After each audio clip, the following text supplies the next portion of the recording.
Hello and welcome to the channel. As always, like the video, and if you enjoyed the story, leave a comment on if you would want more. This fan fiction was not created by me, but in the description there is a link to the fanfic so you can show your support to the creator and read along. Without any more delay, let's dive into the story. Zeus sighed as he observed the sleeping boy in the darkness. Tonight it should happen, the moment of the first full moon since Belle's 14th birthday. For 14 years Zeus had diligently watched over the boy, trained him, cared for him. The boy's life would be hard, Zeus knew that, so he had spent Belle's childhood preparing him for the harsh reality of the world. He had trained him to defend himself, taught him how to survive in the wild, healing and first aid, how to hunt, how to cook. He taught him how to survive. He knew Belle would need those skills once the change had occurred. He wouldn't be allowed to stay in the village once the people knew. The rumors and legends of his race would mean he would be ostracized and rejected. Monster attacks may have been rare in the remote village, but the people were wary enough. Belle couldn't stay and Zeus knew that. The only thing left to do now was confirm the change. There was a chance, Zeus thought to himself, that Belle might have gotten lucky and not inherited the characteristics of his mother's race. Zeus prayed silently to himself for a moment, wishing the boy good fortune, but deep down in his heart he knew the truth. Belle was a were-rabbit. He glanced at the moon shining through the bedroom window, silently cursing the effect he knew it would have on Belle.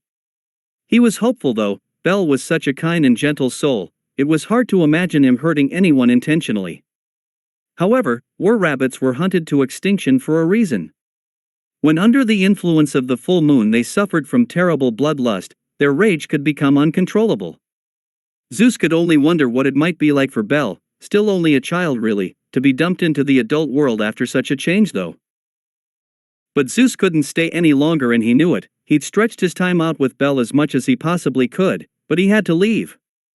The one-eyed black dragon was recovering from its wounds from 15 years ago and would awaken soon. The boy had the potential, he knew that, the potential to become the greatest hero of the age and defeat the flying menace. But he needed time, he needed to train in the dungeon and achieve greatness.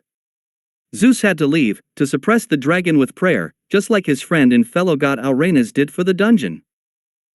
He wanted to stay, he wanted to be there for Belle, but he had already pushed the limit on the amount of time he had, it might even be too late already. He just wanted to confirm Belle's status as a were-rabbit before he left.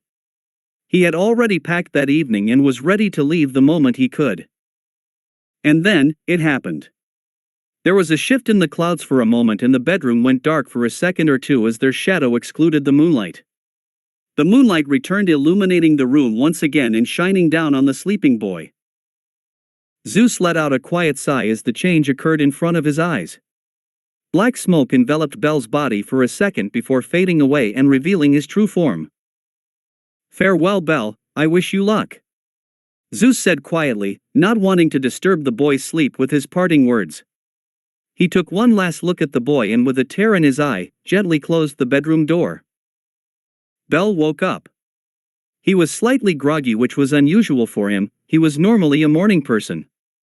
Yawning widely, he got out of bed. Or tried to, the moment he went to stand up, he fell flat on his face. "Ow," he moaned to himself, as he pushed up into a sitting position on the floor. Everything felt so weird. He grabbed the side of the bed and tried to stand up. His legs felt very strange, almost backwards as he tried to move. Something was very wrong. As his vision cleared, he caught sight of his own hand. It was covered in white fur and long claws stuck out where his fingernails should be.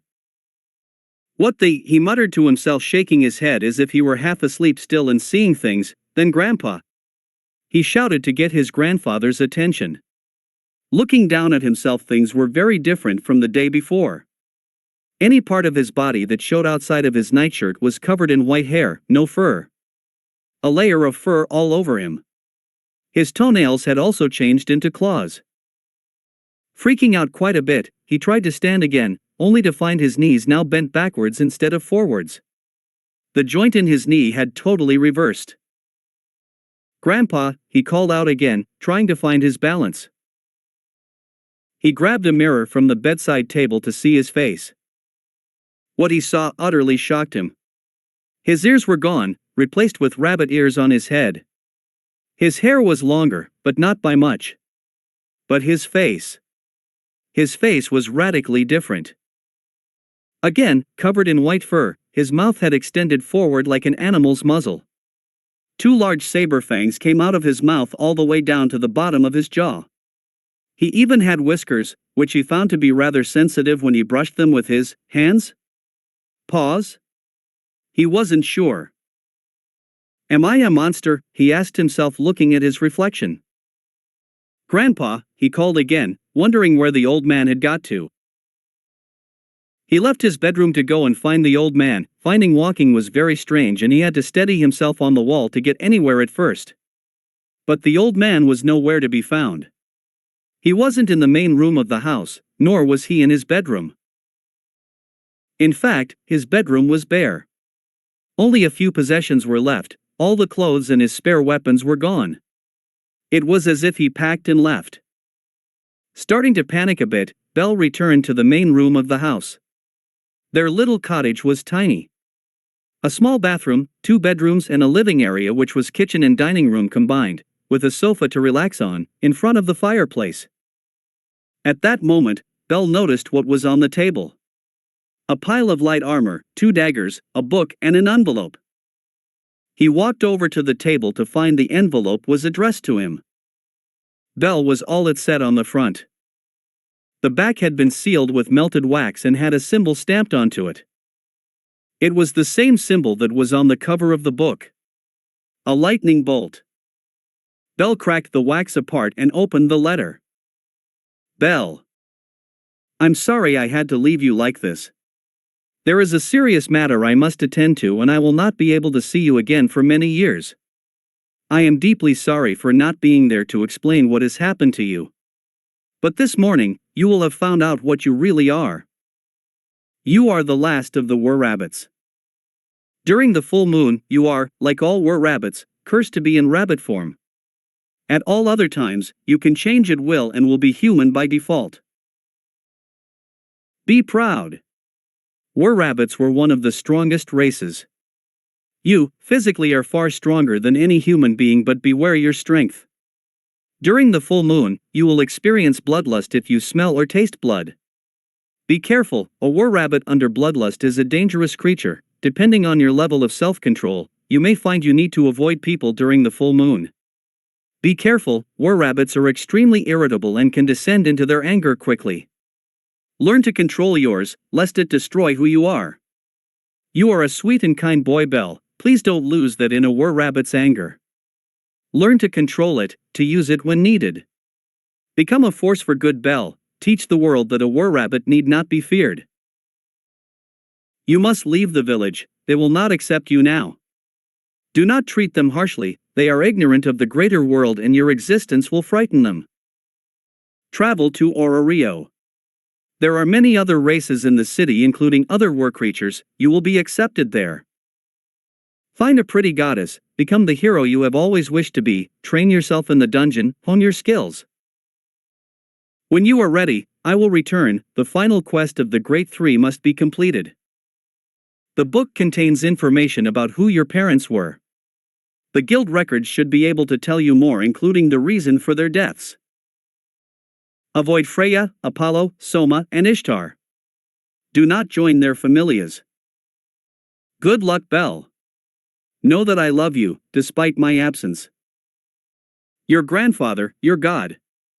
Zeus. P.S. Your claws are retractable. Zeus? Bell shouted out loud. He was Zeus all alone?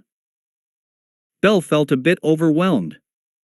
Not only had he woken up in a new body this morning, he just found out that the man who had looked after him was a god. A god all this time. A pervert god, but still a god. Another thought hit him. My parents, he tried to grab the book, but his claws got in the way. Oh yeah. Holding his hand up, he looked at his claws, wondering how they worked exactly. He didn't know how to retract them, so he tried imagining it. Surprisingly, that worked. His claws disappeared into his fingers. Wait, that didn't make sense. How would they fit in there? Flexing his fingers with curiosity, he didn't understand. Magic, perhaps? He picked up the book and looked at it. It looked expensive. Bound in black leather, which had been stamped with the title and a symbol. The stamps had been filled in with gold leaf and the edges of the pages had been coated in something looking like gold. With the book closed, the edge of the pages were not white, they were gold. The title was The Chronicles of the Zeus Familia and the symbol was the same lightning bolt from the wax seal. He opened and read the contents page. Skipping past the history, he found the section he was looking for. Familia members and members family. Skipping to the page listed, he found another list. This was an index of the Familia's members' names, with a page number next to them. He skimmed down the entries until he found the two he was looking for. Vincent Crannell, page 266. Anastasia Crannell, page 268. Crannell family, page 270. He skipped to the first entry, his father. There he was. There was a picture of him. He couldn't tell his height from the picture, but what he saw was a slim young man with black hair, the same shaggy style as Bell himself and piercing blue eyes. He was dressed in full plate armor and carried a massive claymore. He read the text next to the picture. Vincent Crannell. Human. Level 6 Vanguard Fighter. Age 33. Place of birth, Orario. Height, 5 feet 11 inches. Wow, Dad was level 6. He flipped the page and for the first time in his life, he saw his mother. Tears ran down his face as he looked at her picture. Bell had never remembered his parents at all, he'd only known his grandfather his entire life. She was so beautiful. Long snow-white hair, just like his but straight all the way down to her hips, the same burning red eyes. She was dressed like a mage in an elegant battle dress, holding a staff. Her face reminded Bell of himself. From this moment on, whenever he looked into a mirror, he would see her face. Anastasia Crannell. War Rabbit. Level 5 Mage. Age 28. Place of birth, unknown. Height 5 feet 6 inches. Wow, Mum was a mage. Tears still flowing, he turns to the final entry. Crannell family. Patriarch, Vincent Crannell. Matriarch, Anastasia Crannell. Children, Bell Crannell, male, age 3 months. Bell just sat and stared for a few moments, before flicking back the pages and looking at the images of his parents once again. A sob caught in his throat. All his life, he had no idea. No idea who they were, what they looked like. He knew they were dead, he'd known his entire life, but to be confronted with the reality of the life he could have had, the parents he could have known, it was overwhelming. He decided to leave right away. He could read the book as he traveled to Orario, it would take about 2 weeks to get there so he had plenty of time.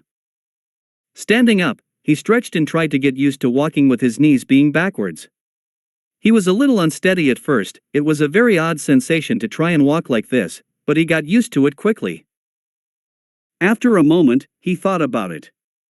His legs compressed down like springs when he crouched. He tried jumping. That was a mistake, he flew right into the ceiling and hit himself on the head, falling back down face first. Ow, he muttered to himself as he got up off of the floor. Grabbing the light armor on the table, he dressed in the underclothes it came with. Black shirt and leather trousers, simple garb for an adventurer. The light armor consisted of a leather vest with a small breastplate to go over it, shoulder guards and shin guards. Pulling on his boots, he found his claws on his toes made it rather difficult and in fact, he couldn't fit his foot in them anymore, the claws were too big. Although he could retract them, they would be useful with kicks. Grabbing one of the daggers, he removed the toe part of his boots, allowing his feet to fit and his claws to be extended if needed. Slipping his boots on, he dressed the rest of himself and went to look in the mirror. What an odd sight looked back at him. He looked like a giant rabbit dressed in armor. Well, I guess I am a giant rabbit dressed in armor. He thought as he looked at himself. He strapped the 2 daggers to his waist and started to pack a backpack for the journey. The only personal item Bell had was a copy of the Dungeon Oratoria, which he put in his backpack along with the Chronicles of the Zeus Familia book his grandfather had left for him. Packing as much food as he could, he filled his water canteen and prepared to leave the house for the final time. As he traveled, he learned rapidly the changes his new body had brought to him.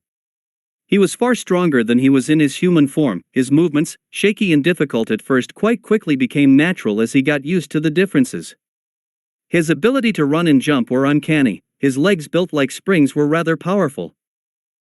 The biggest change he noticed was his sense of smell. The world was almost a completely different place with his enhanced smell.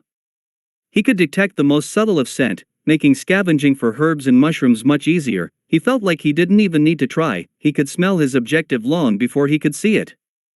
Sense of smell, Bell thought to himself, would be very useful. He was beginning to wonder how it might work with people. Would he be able to sense changes in people's moods from their body scent alone? Perhaps know if someone were lying to him just through scent? Bell was curious to find out. It was his sense of smell that saved him the first day. He had slipped out of the village unnoticed and taken the forest path to the main road. The village was very remote, so it would be at least 2 days' travel until he hit the main road. He'd been quite enjoying the walk that morning, until he smelt another person as the wind shifted slightly. Someone was on the path up ahead. Not wanting to expose himself while he was still in his rabbit form, he slipped into some bushes a few meters away and waited quietly. The scent grew stronger as whoever it was began approaching along the path. "Are you really sure about this? You know the chief don't like having his time wasted." Bell heard a male's voice call out to someone. "Ya boss, I'm sure. Giant fucking rabbit walking along in clothes. I caught sight of him as he entered the forest. Whata ya think? Never seen a free Xenos on the surface before. Think it escaped? What shot asking me for? You'd have to ask the boss. Still, if we capture it alive, like Los Familia will pay us a fortune." Shit. Bell thought to himself. It's not even been half a day. How did I get spotted? Hey look, rabbit tracks. He was coming this way, then, he went into the bushes. They many have been low-life bandits, but they didn't survive out here in the wild without having some decent skills. That included tracking. Think he heard us coming? Yeah, probably. Can't have got far though. Bell panicked for a moment. Should run? Fight? He didn't know what to do. Grandfather. No, Zeus, he recalled now, had taught him to fight, and he was sure with his new strength, he wouldn't have any problems. These guys wouldn't be adventurers, just normal human beings without a fauna. He hoped. If they were adventurers, he was probably screwed. Running would just be a waste of energy. He decided to confront them, but in his own way. He stepped back a few paces until he came across a suitable tree, then climbed up into the canopy, waiting in ambush. Tracks go this way. He stopped for a moment, probably listening to us. The voices were getting closer. The tracks end here, at this tree. Think he climbed it? Bell didn't give them a chance to think on the matter anymore. Extending his claws, he jumped from the branch he was standing on and dropped straight onto the larger of the two men, his claws swiping down across the man's face and chest. The man didn't even get a chance to scream. Bell's left hand hit his face, the claws tearing it apart, destroying the eyes and ripping the nose and most of the flesh from the skull. His right hand hit the man's shoulder and swept down through his body like a hot knife through butter, slicing the bone and flesh, ripping apart the man from collarbone, all down through his ribs, tearing into the lung. He wasn't dead yet. It would take a few minutes before he bled out, but so horrifically injured, he was out of the fight. Bell spun to face the other man, blood flying from his claws as he span. The smell of blood hit his nose at that moment and Bell's mouth began to water. It smelt wonderful. He was overtaken with a primal urge to taste blood. Suddenly it became the most important thing in the world as his humanity vanished and the primal beast that was a war-rabbit took over. The second man just stood there with his mouth open, so shocked at the sudden appearance of Bell and the brutal manner in which he had just taken out his friend, that he couldn't react and just stood there staring. Rera. Bell roared at him. The man was paralyzed with fear and just stood there unable to react, the horror of what he saw overwhelming him. But Bell had smelled blood now. His eyes took on a glazed focus and saliva started dribbling from his mouth, making him look like a rabid dog. He leapt at the man, his hands landing on his shoulders, forcing him to the ground. Bell rolled him onto his front side, grabbed him by the hair and lifted him, exposing his neck. He plunged the saber fangs into the man's jugular and began to drink deeply. Bell closed his eyes and shuddered in pleasure as the hot blood filled his mouth for the first time. A deep sense of satisfaction came with each swallow.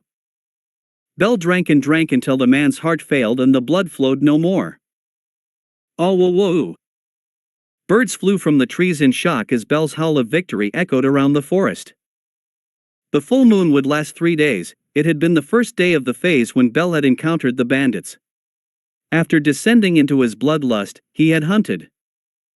A total of 20 bandits in the forest fell to his claws and teeth over those 3 days. At no point had Bell's humanity been restored. He had rampaged through the forest, silently stalking them at first, picking them off one by one. He may have lost his human rationality, but were-rabbits didn't become mindless beasts in their bloodlust, far from it. He was still in control of himself, able to make tactical decisions, spy on their camps before he went in for the kill, but once the bloodlust had been awakened, he couldn't stop himself nor hold back. He needed to kill, he needed to drink the blood of those who had dared to hunt him. He wouldn't stop until the end of the full moon, when he would finally turn back into a human. Waking on the 4th day, it had taken a few moments for him to remember what had happened. He'd crawled from his tent feeling rather thirsty, to find he had camped next to a stream. As he leant down to drink, he caught his reflection for the first time. He saw his human face again, but he also saw he was covered in dried blood from head to toe, no part of him left unstained from his killing spree. The memories came rushing back and he dropped to his knees and threw up at the sheer horror of what he had done. When he had finally stopped dry heaving his empty stomach, he sat back and pondered to himself. Zeus was right. I couldn't control myself. Should I even be around people? If this is what I might do. I could hurt innocents. I know they were bandits and hunting me. But if I lose control like that again. But I was fine until I smelled blood. As long as I stay in the dungeon when I'm like that, I won't be a threat to anyone, right? Grandpa did say to go to Orario, that I would be accepted. Full of self-doubt, he cleaned himself off and scrubbed his clothes in the stream. He couldn't enter Orario covered in blood after all. Hestia took Bell's hand and led him upstairs into a room that smelled like old wood. The room was lined with shelves full of books from corner to corner. There were even books piled up on the floor in front of the shelves. Hestia didn't have the money to buy books herself, so she got on the good side of this store's owner and often came here to indulge in some literature. Okay, take your clothes off and sit here. My clothes? Ah, just your shirt is fine. I'm going to engrave my blessing into you now. Hestia couldn't hide her giddiness as she set to work, pricking her finger with a sewing needle. The smell of divine blood filled the air and hit Bell's nose. His eyes went wide. Even in human form, he still had the same sense of smell that he did as a were-rabbit, it was just as sharp. Hestia's blood. He began salivating. It smelt divine, far superior to human blood. Instantly he craved it. It came as a shock. When he was in human form and not under the full moon, Bell had no desire for blood at all, but the smell of divine blood was something else. His desire for it, even in human form, was overwhelming. It took all his willpower not to turn, grab Hestia's hand and lick the blood that was dripping from her thumb. His temptation, however strong, only lasted a split second before his back absorbed the fallen drop of blood and the smell vanished from the room. He decided not to mention this to Hestia, but he knew immediately, during the full moon, he would have to stay away from her and all other gods. The dungeon was the only safe place for him while he was under the effects of the curse of the full moon. He heard her muttering to herself as she progressed, but it was too incoherent for him to make out what she was saying. Suddenly she shouted, "Bell." "Yes?" He responded politely. You're not human, she shouted, freaking out a little. Ah, sorry. Didn't think to mention it. He replied honestly, it had slipped his mind. He hadn't been in were-rabbit form for over 2 weeks now. I thought your race was extinct. She shouted hysterically at him. They are, I'm the only one. I think. I'm not sure. The letter Zeus left me didn't really explain much, he more implied I could find the answers I seek by coming to Orario and joining a Familia. Wait? What? Zeus? How do you know Zeus? Hestia screams again. He raised me, goddess. He left when I first changed into a were-rabbit, saying it was time I walked my own path. I still have the letter and the book he left me if you want to see. I do want to see, but let's get your status done first. Hestia replies as she puts a piece of paper onto Bell's back to copy his status. Bell. Your status is, well, see for yourself. Hestia got off of Bell's back and allowed him to sit up before handing him a sheet of paper. Name, Bell Crannel. Race, were-rabbit. Age, 14. Level, 1. Strength, I0. Endurance, I0. Dexterity, I0. Agility, I0. Magic, I0. Magic, none, 3 slots available. Skills. Liaris freeze, fast growth as long as feelings last. The strength of the effects correspond with the level of the user's feelings. As a side effect, it makes the user immune to charms. Current motivation, heroic desire, vengeance. Development abilities, none. Race abilities, were-rabbit, can change between human form and were-rabbit form at will, unless under the influence of the full moon. Bloodlust, when in rabbit form, humanity is reduced. If angered, a berserk state may be entered. Curse of the were-rabbit cannot be in human form during a full moon. Exposure to the moon is irrelevant. Bell looked at the paper in his hands. Liaris freeze? He asked, looking at Hestia. She just shrugged as if she didn't know what it meant. Don't ask me, you're the one with the skill. Something drives you, Bell, more so than other children. It shows as your skill. Then she smiled at him. Show me, she grinned. Show you what? Asked our classically ignorant hero. Your rabbit form, silly. Bell sighed and pouted. Please. Hestia begged him. Pretty please. Goddess. Please. His voice cracked as he spoke. She could see the look of concern on Bell's face, that childish smile he had when he met her just a few moments before was gone. He seemed very nervous, almost guilty about something. Despite her excitement, she could see the whole matter very much upset the young man sitting in front of her. It's okay, Bell. If this is really a sensitive topic, I can wait until you're ready. He shook his head. It's not that, Kama-sama. I'm dangerous when I'm like that. Very dangerous. When I traveled here, I was attacked by bandits. The full moon was out. I couldn't control myself. Goddess. He looked her straight in the eye, tears forming in his, a sob caught in his throat. He was overwhelmed with guilt for what he had done. I killed 20 people, goddess. Hestia gasped in shock, stepping back from the boy without meaning to. Please. Please don't hate me. I didn't want to kill them, I couldn't stop myself. Oh, Bell.